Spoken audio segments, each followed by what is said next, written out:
Françoise Casta. Oui, bonjour Martine. Alors aujourd'hui, c'est toi qui vas nous dire un petit peu en quoi consiste ton travail auprès des personnes qui te contactent. Alors, moi, je suis coach professionnel depuis environ 12 ans, après un parcours en entreprise. Et aujourd'hui, j'accompagne à la fois les transformations collectives et les transformations individuelles. Alors comment ça se Avec, passe? Comment ça se passe? Parce que quelle est la différence entre collectif et individuel? le collectif, ce sont des ateliers de groupe, voire des séminaires. Et les transformations individuelles se font en one-to-one, c'est-à-dire ce sont des entretiens privés. Mais ça me semble indispensable pour accompagner les transformations collectives, de travailler au préalable les transformations individuelles pour que le collectif soit bonifié. Donc tu travailles en entreprise? Comment ça se passe? Alors, je travaille en entreprise, je travaille sous forme d'ateliers, sous forme de séminaires. Oui, je travaille en entreprise et avec des individus aussi parce que je fais pas mal de coaching de dirigeants aussi. Parce que comment ça se passe? Ce sont les entreprises qui te contactent ou tu as prospecté? Alors, en règle générale, les entreprises me contactent. Je travaille beaucoup par recommandation. Voilà. Alors C'est principalement, pourquoi est-ce qu'on te contacte? en général, les personnes contactent les gens du secteur du bien-être parce qu'ils ont un problème et qu'ils n'arrivent pas à résoudre ce problème. Et donc, le regard extérieur que peut apporter un coach est très important de par sa neutralité, par son expérience et par la lecture en fait qu'il a d'une situation. Est-ce que tu peux donner Donc, en général, des exemples, par exemple, sans eh citer ben, évidemment le nom des entreprises, ça serait un petit peu bien sûr, compliqué. on peut accompagner une entreprise qui a besoin de changement, une entreprise voilà qui a de nouveaux projets, qui a du changement, c'est-à-dire que les personnes vont changer de poste et il y a besoin d'accompagner ce changement pour que chacun puisse comprendre les enjeux, que chacun puisse aussi comment dire entrer en meilleure relation avec le poste et les personnes qui sont déjà en place. Donc tout ce relationnel-là, il est très important pour mieux communiquer ensemble. Oui, parce que maintenant, on prend en compte quand même les ressources humaines qui font qu'une Ben, entreprise fonctionne mieux s'il y a une communication. voilà, voilà. Et vraiment prendre en compte les ressources humaines et pas juste la gestion des ressources humaines. C'est vraiment la ressource en tant que telle, c'est-à-dire l'individu avec son talent, avec son histoire et aussi avec ses blessures. Parce que bien souvent, et c'est le cas dans les grandes entreprises, il y a déjà souvent, les gens sont en poste depuis longtemps, il y a une histoire, il y a des histoires heureuses et des histoires un petit peu plus chaotiques et il faut pouvoir réconcilier à la fois la personne avec son entreprise et aussi réconcilier les personnes entre elles. Et après, est-ce que tu as des retours d'entreprises qui te disent qu'effectivement, ça a fonctionné ou ça n'a pas fonctionné? Alors, il faut être déjà très clair, ça ne peut fonctionner que s'il y a un engagement à la fois des personnes et ça ne peut fonctionner que s'il y a un suivi. Parce qu'on ne peut pas changer une situation en 4 ou 5 heures ou 4 jours de formation. Il faut véritablement qu'il y ait une continuité et qu'il y ait une démarche. Et oui, ça fonctionne. J'ai de nombreux exemples où en quelques heures, ça a fonctionné. Mais pour que les travers ne reviennent pas, il faut véritablement assurer un suivi et faire ce suivi-là. Je vais faire un exemple parce que moi, j'aime bien manger. C'est comme si tu commences un régime pour perdre du poids, ça se fait pas en une journée parce que tu as arrêté de manger des gâteaux. Voilà, Faut ça se fait pas en continuer. une journée.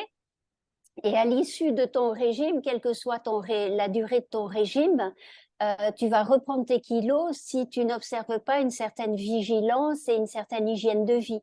Donc, si tu veux, il y a des principes à travailler pour qu'ils soient, et qui rentrent véritablement dans tes habitudes.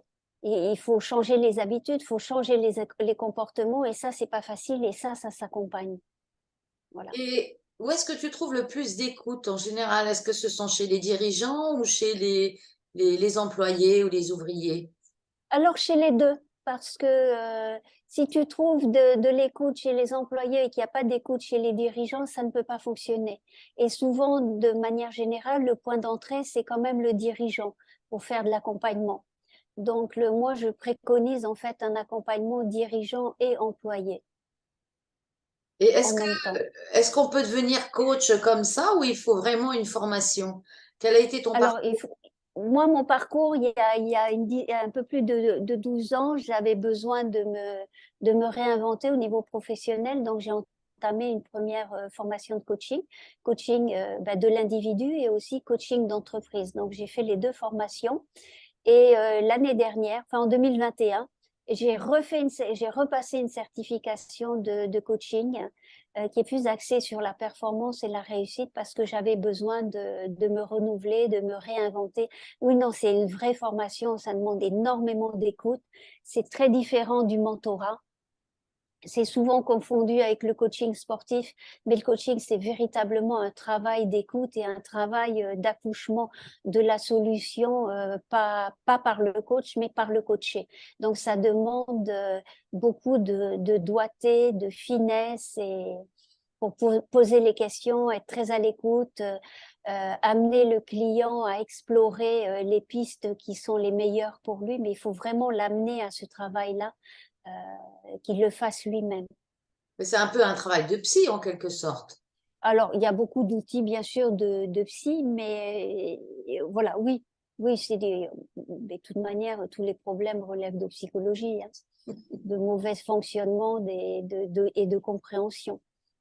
Donc, c'est un travail de questionnement et beaucoup, beaucoup d'écoute et beaucoup d'acceptation Tu de donnes l'autre. des techniques, tu donnes des techniques aux personnes que tu coaches de façon à Oui, justement à ce qu'elles arrivent à se remettre en question sans se détruire non plus. voilà, c'est ça. J'apporte beaucoup d'outils parce que ben voilà, comme tous les coachs, je suis très pragmatique, hein. Donc, j'apporte énormément d'outils pour les aider justement à traverser ces périodes de doute et d'ombre que tout un chacun peut avoir dans sa vie pour dépasser le problème et aller vers la solution qui soit la plus juste pour la personne. Voilà. Parce que Tout souvent, en tu respectant coaches le des gens collectif. sur le plan professionnel ou sur le plan familial ou c'est un tout? Ah, c'est un tout. En fait, moi, ma boîte s'appelle BBE to Business. Donc, moi, j'accompagne les gens qui sont en activité professionnelle, mais par l'alignement de la personne. Parce que j'estime que l'activité professionnelle est une continuité de qui l'on est. Et donc, pour moi, cet alignement-là, il est très important parce que c'est important d'être heureux au travail. On y passe beaucoup de temps dans sa journée. Et si on n'est pas heureux au travail, on n'est pas heureux quand on rentre à la maison. Et, euh, Et et le vice-versa début des aussi. pro- et Et vice-versa. vice-versa. Et le début des problèmes commence. Et c'est pour ça que moi, je travaille véritablement. Je fais un coaching d'alignement, un coaching d'évolution et un coaching d'alignement, c'est-à-dire aligner, être, faire et avoir. Or, beaucoup de programmes, c'est tu vas faire, tu vas avoir pour être. Mais non, il faut d'abord être, faire et avoir ensuite. Voilà. Et donc ça, c'est un travail qui demande beaucoup de courage pour se remettre en question, pour dépasser ces zones d'ombre et puis pour aller vers l'excellence. Et toi, de temps en temps, tu te fais coacher aussi pour remettre les pendules à l'heure? Absolument, moi je suis en apprentissage permanent, oui. Oui, oui. C'est très, très Et il y important. a des choses qui ont changé dans ta méthode de travail depuis le début? Ah ben oui, oui, oui, bien sûr, bien sûr. Et c'est pour ça que l'année dernière, j'estimais que j'étais allée au bout de ce que je savais et que j'avais besoin de me renouveler. Donc, je suis allée chercher de nouveaux outils et j'en cherche tous les jours, en fait.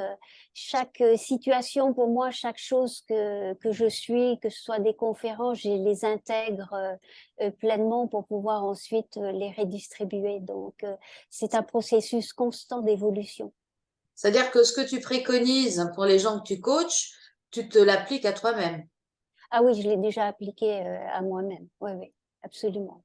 Alors, on fait comment pour te joindre? Ou te... Alors, ben, très simple, j'ai un site qui s'appelle BBE to Business Coaching. Et puis ensuite, ben, on peut tout simplement me joindre sur mon Facebook, sur ma page Facebook B2 Business Coaching, sur Messenger à Casta Françoise, et puis avec mon numéro de téléphone voilà, 87 71 86 88. Donc, c'est extrêmement simple. Il suffit d'avoir un besoin, de la motivation, de l'engagement pour véritablement aller au bout de soi, parce que c'est un accouchement, hein. Oui, parce que de toute façon, s'il y a un problème, si on te joint, c'est qu'il y a un problème. Et donc, le problème, il n'est pas que d'une seule personne en général. Alors, s'il n'y a pas forcément un problème, il y a aussi des objectifs qu'on veut atteindre et on sent que ben, on a besoin d'un regard extérieur pour atteindre cet objectif. Moi, par exemple, ce que j'aime beaucoup accompagner, ce sont les femmes d'action. Voilà, qui ont besoin d'asseoir leur leadership, qu'elles soient managers, chefs d'entreprise. Souvent, dans un univers, il faut le dire, qui est bien masculin, elles ont besoin d'asseoir leur leadership et j'adore accompagner ce profil de public, d'entrepreneurs, de managers, voilà, de chefs d'équipe. Et donc, elles n'ont pas forcément des gros problèmes, elles ont besoin d'ajustement. Et cet ajustement tout en finesse, prendre la tâche d'un coach les aide énormément parce qu'un coach, c'est pas juste résoudre des problèmes, c'est aussi déployer sa puissance et décupler sa puissance d'action. Bien, bah écoute, ça donne envie de se faire coacher et d'avancer. Alors, je te Ouais. remercie, Françoise, à bientôt. Merci infiniment, Martine, pour ce moment d'écoute et de partage. Eh bien, à très bientôt, Françoise.